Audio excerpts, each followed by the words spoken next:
श्रीमद् भगवद गीता का 6वां अध्याय। श्री भगवान जी बोले, हे अर्जुन, जिसकी कर्मफल में आसक्ति नहीं है और कर्मों को करता है वही सन्यासी और योगी है, और जिसने हवनादि लौकिक कर्म छोड़ दिए हैं वह योगी नहीं है। हे अर्जुन, जिसको सन्यासी कहते हैं उसी को कर्म योगी जानो, क्योंकि संकल्पों के त्याग बिना कोई योगी नहीं हो सकता। जो मुनि योग प्राप्ति की इच्छा रखते हैं उनके लिए उनका साधन कर्म ही है, और उनके योगी होने पर उनका पूर्ण ज्ञान पूर्ण होने का साधन चित्त का समाधान है। जब मनुष्य विषय और कर्मों की आसक्ति से छूट गया और वासनाओं को उसे त्याग दिया, उसी समय वह योगारूढ़ कहा जाता है। जिसने अपना मन स्वाधीन कर दिया वह अपना हितकारी है, और जिसने विवेक का त्याग किया वह स्वयं ही अपना शत्रु है। मन को जीतने वाले शांत स्वभाव मनुष्य की आत्मा शीत उष्ण सुख दुख मान अपमान और इनके होने पर भी अत्यंत स्थिर रहती है। जिसने ज्ञान विज्ञान से अंतःकरण को तृप्त कर लिया है, जो निर्विकार हो गया है तथा अपने इंद्रियों को वश में कर लिया है, जो मिट्टी पत्थर और सोने को एक साथ समझता है, वही योगी कहलाता है। सुहृदय मित्र शत्रु उदासीन द्वेषी मध्यस्थ द्वेष करने योग्य बंधु वर्ग साधु और पापी, इन सब में जो समान दृष्टि रखता है वही श्रेष्ठ है।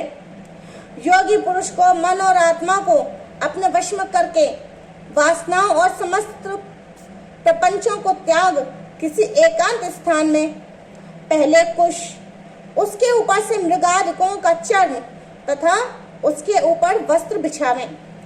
स्थान ना तो बहुत ऊंचा हो ना बहुत नीचा हो, उसी पर मन को एकाग्र करके चित्त और इंद्रियों को रोक कर बैठना चाहिए। आत्मशुद्धि के लिए योग करना चाहिए। शरीर मस्तक और गर्दन को सम अचल होकर स्थिर होएं और अपनी नाक के अग्रभाग को देखता हुआ सब दिशाओं से अपनी दृष्टि हटाए रहे। भय रहित होकर शांत चित्त से ब्रह्मचर्य व्रत पालन कर मन को रोक कर मुझ में ही लीन हो मन को योग में लगाएं। इस प्रकार मन को वश में करने वाले योगी को निरंतर योगाभ्यास करते रहने से मुझ में रहने वाली और अंत में निर्वाण पद अर्थात मेरे स्वरूप में लीन करने वाली शांति प्राप्त होती है। हे अर्जुन, जो अधिक भोजन खाता है या अनेक दिन उपवास करता है, जो बहुत सोता है या बहुत जागता रहता है, उसको योग प्राप्त नहीं होता। जो उपयुक्त आहार विहार करता है, कर्मों का योग रीति से पालन करता है, जो यथा समय जागता है यथा समय सोता है, योग ऐसे पुरुष का दुख मिटा देता है। तब संयम को प्राप्त हुआ चित्त अपनी आत्मा में ही स्थिर हो जाता है और सब कामनाओं से निवृत्त हो जाता है, तभी योगी पद पा जाता है। जिस प्रकार वायु रहित स्थान में रखा हुआ दीपक चलायमान नहीं होता, उसी प्रकार योगी अपने चित्त को निश्चल रखकर उसका संयम करता है और अंतःकरण की समाधि लगाता है।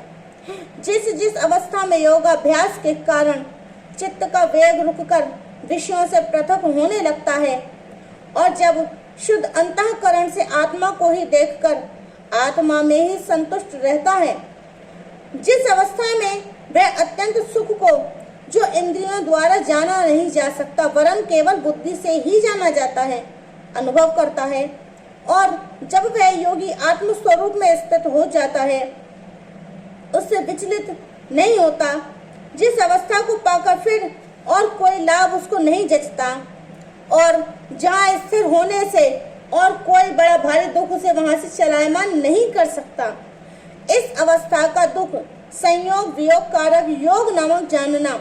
सो योग निर्विकल्प चित्त से निश्चय करके ही करना चाहिए। संकल्प से उत्पन्न होने वाली समस्त कामनाओं को त्याग कर और मन में सकल इंद्रियों को चारों ओर से रोक कर धैर्य के साथ बुद्धि को अपने अधीन कर धीरे धीरे विषयों से दूर हटें और भली भांति मन को आत्मा में स्थिर करके किसी पदार्थ की चिंतन न करें। इस रीति से निरंतर योगाभ्यास करने वाला योगी समस्त पापों से छूटकर सहज ही उस परम सुख को पा लेता है जो ब्रह्म के संयोग से प्राप्त होता है। जिसका मन योग में स्थित हो गया, उसकी दृष्टि भी सर्वत्र समान हो जाती है। वह सब प्राणियों में अपने को और अपने मन में सब प्राणियों को देखता है। जो सब में मुझको, मुझ में सबको देखता है, उससे मैं अलग नहीं हूँ, मुझसे वह अलग नहीं है।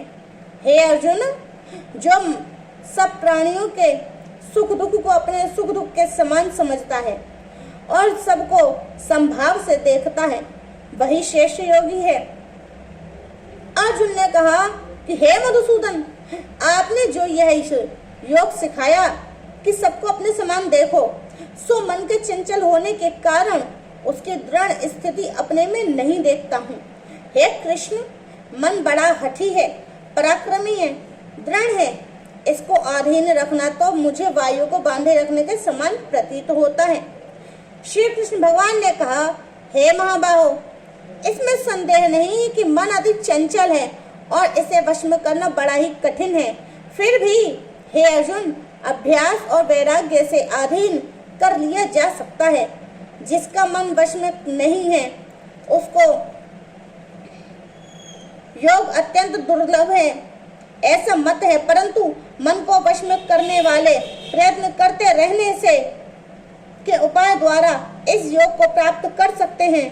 अर्जुन ने कहा, हे श्री कृष्ण, जिसमें श्रद्धा तो है पर जो योग प्राप्त करने में सफल नहीं हुआ है और जिसका चित्त योग से विचलित हो गया है, वह सिद्धि नहीं पाने से किस गति को जा पहुंचता है। हे महाबाहो, जिसका पहला आशय भी गया और ब्रह्म प्राप्ति भी नहीं हुई, वह दोनों ओर से भ्रष्ट होकर विच्छिन्न मेघ के समान नष्ट तो नहीं हो जाता। हे कृष्ण, मेरा यह संदेह आपको ही दूर करना पड़ेगा। इसको दूर करने वाला आपके अतिरिक्त अन्य कोई नहीं है। श्री भगवान बोले, हे तात पार्थ, उसका यहाँ नाश नहीं होगा, परलोक में भी नाश नहीं होगा, क्योंकि उत्तम कार्य करने वाले किसी भी मनुष्य की दुर्गति नहीं होती। यह योग में असफल मनुष्य बहुत दिनों तक पुण्य वालों को प्राप्त होने वाले लोकों में वास करता है और फिर किसी पवित्र और धनवान के घर में आकर जन्म लेता है। वह बुद्धिमान योगियों के कुल में ही जन्म पाता है। इस प्रकार का जन्म पाना भी इस लोक में बड़ा ही दुर्लभ है। बड़े श्रम और यत्न से जो योगाभ्यास करता है, वह पापों से शुद्ध होकर अनेक जन्मों में प्रसन्नता से परिश्रम करके सफल होता है और परम गति को पाता है। बड़े बड़े तपस्वियों से योगी श्रेष्ठ है, ज्ञानियों से भी योगी श्रेष्ठ है। इसीलिए हे अर्जुन, तुम योगी बनो, जो केवल मुझ में ही मन लगाकर मेरी ही प्राप्ति के लिए जो मेरा भजन करता है, उसको समस्त योगियों के मध्य मैंने अत्यंत श्रेष्ठ माना है। छठे अध्याय का महात्म्य शुरू करते हैं। श्री भगवान बोले, हे लक्ष्मी जी, छठे अध्याय का महात्म्य सुनो। गोदावरी नदी के तट पर एक नगर था। वहाँ एक जनश्रुति राजा बड़ा ही धर्मज्ञ था। एक दिन नगर में हंस उड़ते उड़ते आ निकले। उनमें से एक बैठते ही उतावला होकर उड़ गया। तब नगर में पंडितों ने कहा, हे हंस, तू ऐसा उतावला होकर उड़ा है, क्या तू राजा जनश्रुति के आगे ही स्वर्ग को जाना चाहता है? तब उन पक्षियों में जो सरदार था, उसने कहा, इस राजा से भी एक रैयत मुनि श्रेष्ठ ऋषि है, वह बैकुंठ का अधिकारी होएगा और बैकुंठ लोक स्वर्ग लोक से ऊंचा है। तब राजा ने मन में विचार किया कि उसका पुण्य मुझसे बड़ा होगा, जिसकी ये हंस ऐसी स्तुति करते हैं। ये विचार करके कहा कि चलो उसका दर्शन करते हैं। राजा ने सारथी से रथ मंगवाकर सवारी कर प्रथम बनारस काशी जी में जाकर गंगा स्नान किया, दान पुण्य किया, शिवजी महाराज का दर्शन किया। फिर लोगों से पूछा, यहाँ कोई रैयत मुनि रहते हैं? लोगों ने कहा नहीं। फिर राजा ने उत्तर दिशा को जाकर बद्रीनाथ को परसा। वहां से राजा का रथ चले नहीं। तब राजा ने कहा, मैंने धरती की प्रदक्षिणा करी है, किसी स्थान पर मेरा रथ अटका नहीं। यहाँ कोई ऐसी पुण्यात्मा रहे है जिसके तेज से मेरा रथ चलता नहीं। तब राजा रथ से उतरकर आगे चला। देखा तो एक पर्वत की कंदरा है, उसमें अतीत बैठा है। उसके तेज से बहुत सा प्रकाश हो रहा है, जैसे सूर्य की किरणें होती हैं। तब राजा ने देखते ही कहा, यह जरूर रैयत मुनि होगा। राजा ने दंडवत कर चरण वंदना करी, हाथ जोड़कर स्तुति करी। तब रैयत मुनि ने राजा का आदर किया और कहा, हे पृथ्वीराज, तू 4 धाम का परसनहारा है, धर्म का साधनहारा है, तू पुण्य आत्मा है। तब राजा ने मुनि से कहा कि आपका तेज ऐसा किसके बल से है? तब मुनि ने कहा, हे राजा, मैं नित्य प्रति श्री गीता जी के 6 अध्याय का पाठ करता हूँ। इस कंदरा में उसी का उजाला है। यह सुनकर राजा ने कहा, अपने पुत्र को बुलाकर कहा, हे पुत्र, आज से तू राज कर, मैं तीर्थों को जाता हूँ। तू इतना कहकर राजा ने राज्य त्याग दिया। रैयत मुनि ने श्री गीता जी के 6 अध्याय का पाठ करना आरंभ किया। तब वह भी पाठ करने लगा। एक दिन प्राणायाम करके दोनों ने देह त्याग दिया। स्वर्ग से विमान आए, जिस पर बैठकर बैकुंठ को गए।